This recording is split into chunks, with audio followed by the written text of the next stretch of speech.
Nous voici de retour au bar de l'économie. Nous sommes en compagnie d'Anne Vermès pour qui nous parle donc du management et de la conduite au changement avec sa méthode assez originale. Alors on parlait juste avant la pause musicale, vous avez entendu Big Flo et Oli avec le titre Demain. On parlait de vision d'entreprise et d'intelligence collective. Alors peut-être on va revenir sur la vision d'entreprise. Qu'est-ce que vous entendez par vision et en quoi c'est important ? En fait, quand vous devez conduire et faire prospérer une entreprise, c'est vraiment important de pouvoir poser la question de à quoi est-ce que collectivement on va contribuer. Quelle est la vision, le vers où on veut aller. Et si je reprends l'exemple des bâtisseurs et quand on modélise toutes les histoires de succès entrepreneuriaux, que ce soit collectif ou individuel, à un moment donné, l'individu, le leader, le groupe s'est posé la question de à quoi est-ce qu'on veut contribuer. Et souvent, il y a une façon assez intéressante de pouvoir être capable de résumer en plus ou moins 9 mots justement le vers où, à quoi est-ce qu'on veut contribuer. Si je reprends l'exemple des bâtisseurs, ils étaient capables de dire au fond, c'était ça leur vision, c'est créer une Europe des territoires et des hommes. Ce qui a été complètement cohérent dans ce qu'ils ont créé, ces 80 cathédrales qui vont constituer un maillage à la fois urbanistique, territorial de l'ensemble des pays d'Europe, qui sera bien sûr après plus tard l'Europe qui sera les bases de l'Europe moderne. Donc vraiment c'est cette question du vers où, car chaque individu, et moi je le vois en entreprise, chaque personne a besoin de savoir à quoi il contribue. Ok, il est d'accord pour donner une énergie, sa volonté, sa compétence, son expertise, mais pour aller vers où ? Et c'est une question de fond qui persiste. Et donc, le leader se doit d'entendre ça et de co-construire ce vers où on va, parce que finalement, c'est une direction qui donne un alignement avec, bien sûr, des ressources, des compétences, des expertises et des actions. Alors, donc, on a bien compris que votre méthode de travail, vous avez choisi de travailler sur l'analogie. Là, vous avez pris l'analogie de la cathédrale Notre-Dame de Paris et vous avez dit afin de développer l'intelligence collective. Qu'est-ce que c'est pour vous l'intelligence collective ? Alors, il y a beaucoup de définitions d'intelligence collective. Déjà, l'intelligence, c'est peut-être la capacité que individuellement on a d'interagir avec un monde et de le comprendre et de pouvoir justement s'adapter et agir dans ce monde complexe. Je dirais que l'intelligence collective, c'est la même chose à l'échelle d'un groupe. Comment le groupe peut-il interpréter, comprendre et agir ? Et au-delà de cela, c'est comment est-ce qu'il peut communiquer et être en synergie les uns avec les autres pour pouvoir produire une réponse pertinente dans un environnement qui change. C'est ça. Pour moi, en tous les cas, c'est ça l'intelligence collective. Alors, vous avez une pédagogie. Comment ça fonctionne ? Enfin, laquelle est-ce ? C'est quoi le secret ? Vous avez choisi des axes précis ? Alors effectivement, sur ce que je constate en travaillant depuis plus de 15 ans donc en entreprise, c'est que nous sommes à une période un peu charnière où justement le développement de la performance est assez, bien sûr, on l'articule sur l'individu, mais maintenant c'est quand même la capacité que le leader a de stimuler cette intelligence du groupe, cette performance du groupe. Et donc effectivement, nous avons depuis le début de cette année, en partenariat avec la société eWips, qui est aussi dans l'innovation pédagogique, nous avons construit un programme dédié à l'intelligence collective, toujours avec une inspiration. L'inspiration vient d'un événement un peu particulier qui est le lancement des navettes spatiales américaines dans les années 60. Donc ça, c'est une autre analogie. Voilà, c'est une autre analogie. Et nous avons utilisé notamment le merveilleux film Les Figures de l'ombre, où c'est intéressant parce que vous êtes, le directeur de la NASA de l'époque est confronté à une vraie problématique, c'est qu'il a les meilleurs cerveaux des États-Unis. Nous sommes dans l'état nous sommes dans la ville de Stanley, dans l'état de Virginie, un état ségrégationniste dans les années 60. Donc il a les meilleurs cerveaux, ils sont tous blancs, tous jeunes, tous ingénieurs, tous formés aux mêmes écoles, avec tous le même background social.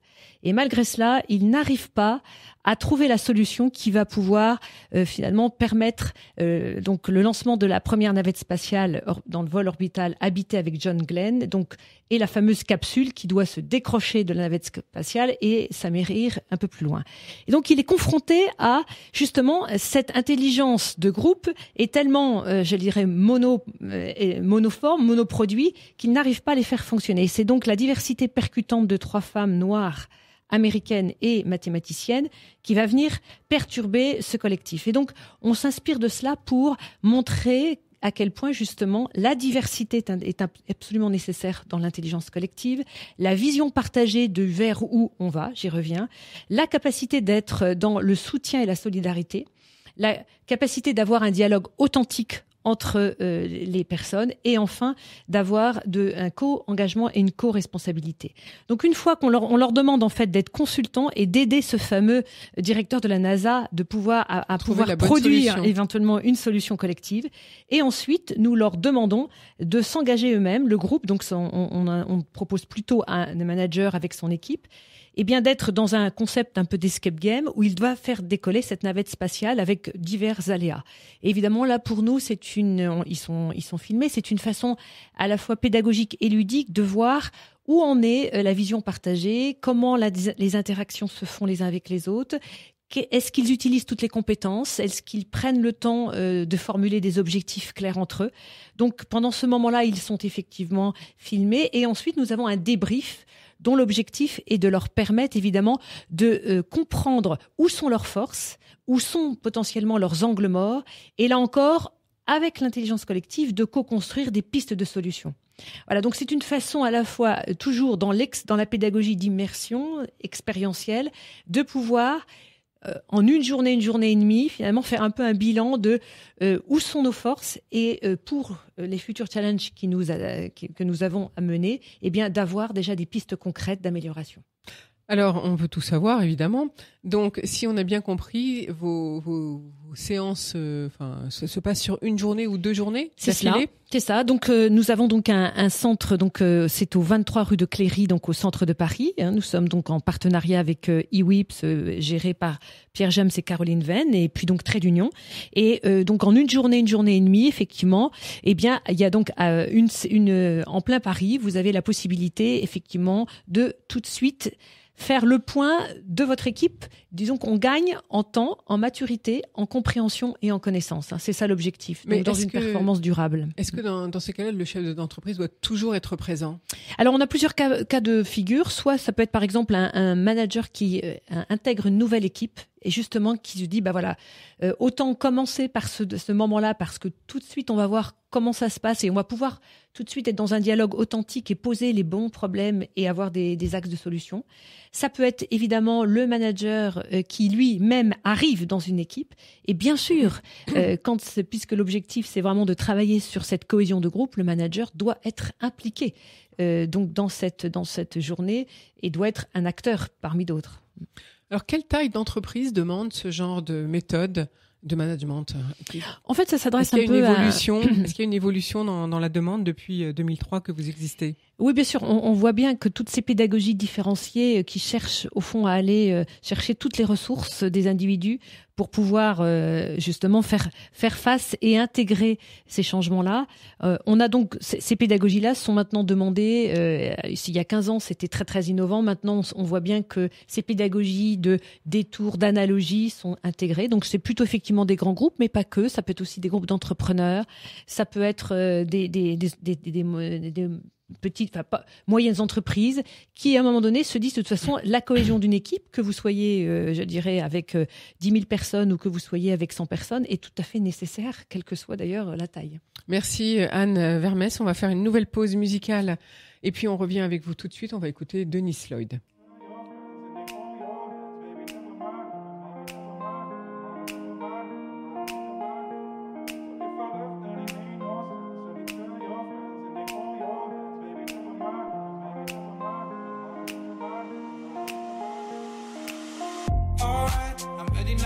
Now, I ain't gonna fall back down now.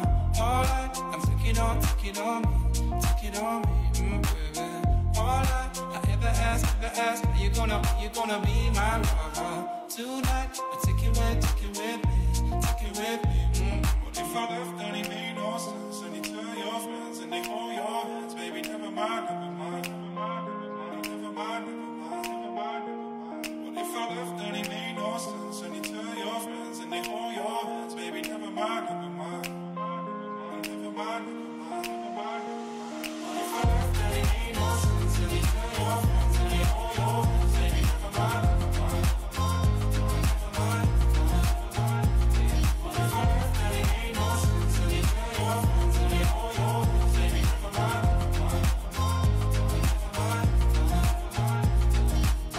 Alright, I'm ready now. I ain't gonna stop right now. Alright, I take it on me. take it on me, ooh, baby. All I ever ask, do you wanna see my fire? Tonight, take it with me, take it with me. But if I left, then it made no sense. And you tell your friends, and they want your hands, baby. Never mind, never mind, never mind, never mind, never mind, never mind, never mind. What if I left, then it made no sense. And you tell your friends, and they want your hands, baby. Never mind, never mind, never mind, never mind, never mind. What if I left, then it made no sense. And you tell your friends, and they want your hands, baby. Never mind.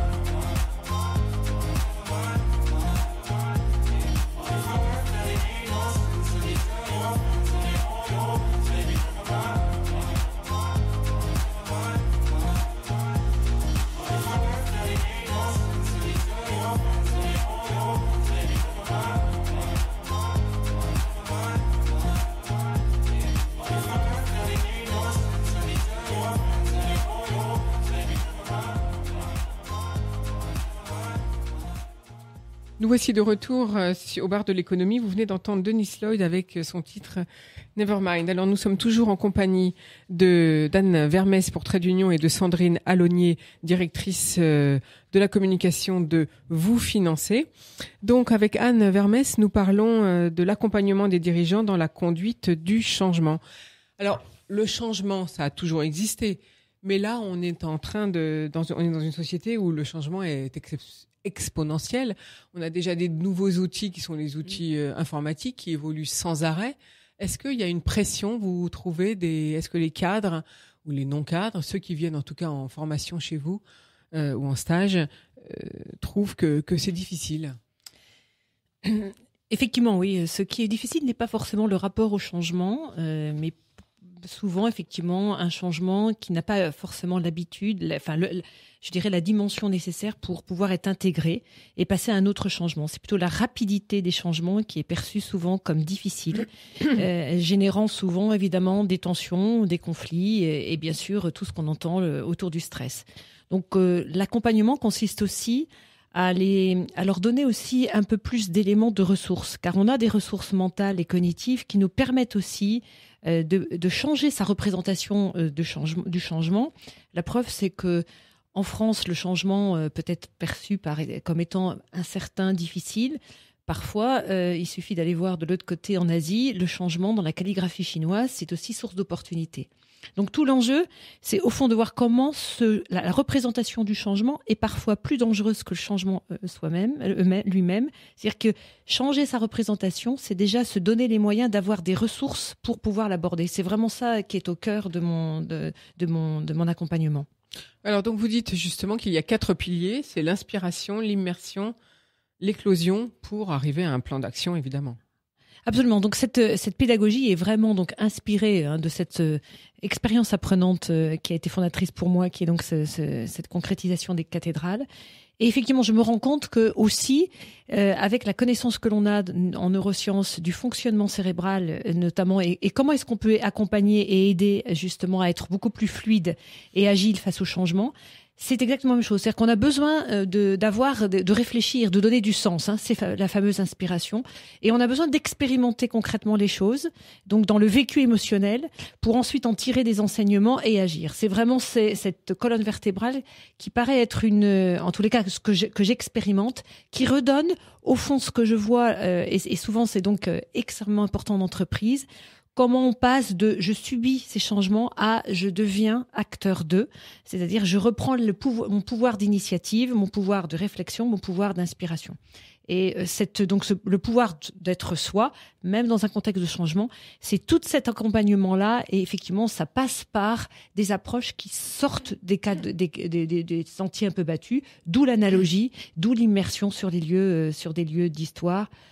Donc parce qu'en fait, vous emmenez carrément les groupes qui viennent chez vous sur les lieux d'histoire pour leur montrer... Alors voilà, j'utilise 3 analogies. Bien sûr, l'histoire. Donc sur les lieux d'histoire, par exemple, il y a quelque temps, on travaillait vraiment sur une vision d'une équipe dans son futur, une vision prospective. Je les ai emmenés effectivement à la cathédrale Notre-Dame et on a travaillé d'ailleurs avec un tailleur de pierre qui expliquait sa vision et comment lui, encore maintenant, il se projetait déjà sur un moyen terme. Voilà. Parfois, j'utilise le monde du vivant. Par exemple, sur l'intelligence collective, j'ai eu aussi travaillé sur la façon dont une modélisation d'une ruche peut aussi apporter des sources d'inspiration dans ce collectif en action qu'est la ruche. Donc, on va clairement voir travailler avec des apiculteurs pour s'inspirer et derrière transposer. Et puis, de temps en temps, je travaille aussi sur le rapport à l'incertitude, qui est souvent jugé anxiogène. Et là encore, j'emmène des personnes en montagne ou par exemple dans des calanques où ils expérimentent la puissance aussi de l'intention, de la vision et de la cordée. Donc je les mets en cordée pour pouvoir au fond comprendre que mobiliser sa ressource et travailler aussi dans la relation avec l'autre peuvent être des leviers justement pour être beaucoup plus fluide et je dirais pour être même parfois même léger dans l'approche du changement et de l'incertitude. Et donc tant que vous l'avez pas expérimenté physiquement, émotionnellement, je dirais, donc c'est cognitif. Or le fait de l'avoir expérimenté par les sens provoque souvent ce que j'appelle vraiment des déclics. Et à ce moment-là, il y a souvent un apaisement, d'abord mental, émotionnel, physique. Quand il y a apaisement, du coup, eh bien, la ressource cognitive est disponible et la personne peut trouver des voies d'action, de l'initiative, alors qu'elle avait le sentiment d'être complètement dans un environnement bloqué préalablement. Ouais, ou donc seul, c'est vraiment ou solitaire. C'est ça. Et donc, à partir du moment où la personne se retrouve en capacité d'agir, parce que justement, elle a senti qu'elle pouvait avoir un levier, c'est gagné. C'est-à-dire que là, elle s'est gagnée. Est-ce que dans les typologies d'entreprises, de sociétés ou d'institutions qui viennent, est-ce qu'il y a aussi des administrations qui demandent ces accompagnements au changement ? Effectivement, c'était peu fréquent il y a quelques années. Et là, j'interviens. Par exemple, là, on est en train de monter des programmes pour des futurs proviseurs de collège, pour des enseignantes qui aussi cherchent à comprendre le fonctionnement mental et comment justement les neurosciences peuvent aider dans l'apprentissage, ce qu'on appelle la neuropédagogie. Il y a une curiosité et plus que ça, il y a maintenant, alors c'est encore timide, mais je trouve que c'est très encourageant pour les enfants qui sont encore jeunes et qui vont peut-être bénéficier de ces approches de transmission et d'enseignement différentes. Alors, autre question qui m'était venue à l'esprit, c'est qu'est-ce que vous demande le chef d'entreprise ? Est-ce que c'est par exemple comment recruter des talents ? Comment les former ? Parce on sait on a déjà des chefs d'entreprise qui nous ont dit au micro que certains ne voulaient pas se former, certains salariés. Ou est-ce qu'ils demandent comment les motiver ? Comment s'adapter face aux contraintes ou aux imprévus ? Qu'est-ce qu'ils demandent ? En ce moment, sur le point sur lequel je travaille beaucoup, c'est comment est-ce qu'effectivement passer d'un management qui peut être un management, on va dire, assez directif, classique, à un management qui va aller chercher justement solliciter les individus, leur demander de l'initiative, du pouvoir d'influence, de la créativité, de la capacité d'agir et d'innover. Donc c'est toute cette transformation, sachant que motiver, bien sûr c'est une demande, mais comme je dis souvent, le processus de motivation est un processus autocentré. Donc c'est plutôt la responsabilité du dirigeant et quelles conditions je mets en place pour que la personne trouve du sens. Et donc, on revient à ce qu'on disait, travailler sur le sens, sur la vision que la personne a d'elle-même, de son métier du futur, pour ensuite la mobiliser. Donc, c'est vraiment beaucoup autour de effectivement, le recrutement, la mobilisation des talents, la capacité à travailler dans un environnement changeant, l'agilité, la fameuse agilité dont on entend beaucoup parler, ce qui veut dire derrière ça, comment finalement, là aussi, je comprends le changement pour en faire un levier plutôt qu'un obstacle ce que l'on disait tout à l'heure, qui me remet à peu d'initiative et qui bloque complètement l'énergie du groupe. Alors, pratiquement, les groupes peuvent aller jusqu'à combien de personnes ? Alors, dans le projet là qu'on a qui n'est plus un projet, qui est un programme, le programme sur l'intelligence collective avec embarquement immédiat, donc avec la navette spatiale, nous pouvons accueillir en simultané 18 personnes. Voilà. Et donc, c'est en 2 navettes ou des groupes de 9-10, ce qui souvent, c'est un dirigeant avec son comité de direction. Souvent, on est entre 8 et 10 personnes. Donc ça, c'est pour ce projet-là. Et puis sinon, pour les autres formations et accompagnements que, effectivement, Trait d'Union développe, nous avons jusqu'à une douzaine, quinzaine de personnes par session. Alors, vous faites aussi des Fab Labs. Qu'est-ce que c'est pour vous? Qu'est-ce que c'est qu'un Fab Lab? Le principe est donc justement, à partir d'une thématique, qui peut être une thématique toujours managériale, on donne une inspiration et on va demander aux gens de co-construire et de fabriquer une solution collectivement. Donc, par exemple, ça peut être sur la gestion de l'incertitude. Donc là, j'ai fait récemment autour de l'ethnologue et résistante Germaine Tillon, où on a donc apporté l'histoire, comment cette femme avait développé face à l'insécurité, l'incertitude et tout ce qu'elle a pu vivre à Ravensbrück en tant que résistante. Comment est-ce qu'elle a permis, elle a encore, là aussi, elle a réussi. La première femme à être au Panthéon, je rappelle. Absolument, avec Lucie Aubrac d'ailleurs. Comment elle a réussi effectivement à mobiliser malgré tout et à résister. Donc on décrit l'histoire et ensuite effectivement à partir de là je propose de transposer 1 ou 2 points clés et ensemble ils co-construisent, ils designent une solution qu'ils peuvent mettre en place après c'est un format de 3 heures dans leur équipe et dans leur entreprise. Alors je rappelle, pour conclure, on va peut-être parler aussi, si vous voulez bien Anne Vermès, de la série de livres que vous avez coécrit, je suppose. Oui. Et parce que vous reprenez des phrases clés de certains hommes d'État ou autres. Vous êtes dites motiver comme Nicolas Fouquet, convaincre comme Jean Jaurès, entreprendre comme les frères Lumière, piloter un projet comme Gustave Eiffel, négocier comme Churchill, influencer comme Gandhi et fédérer comme Mandela. C'est les hommes phares du siècle dernier. Absolument, on a donc choisi avec Erol cette collection Histoire et Management. Alors vous allez me dire à juste titre qu'il manque un peu de femmes, voilà. Donc nous avons, c'est pour ça que j'ai parlé de Germaine Tillon. Effectivement, ces hommes-là ont bien sûr eu à traverser un siècle, principalement le 20e, particulièrement éprouvant.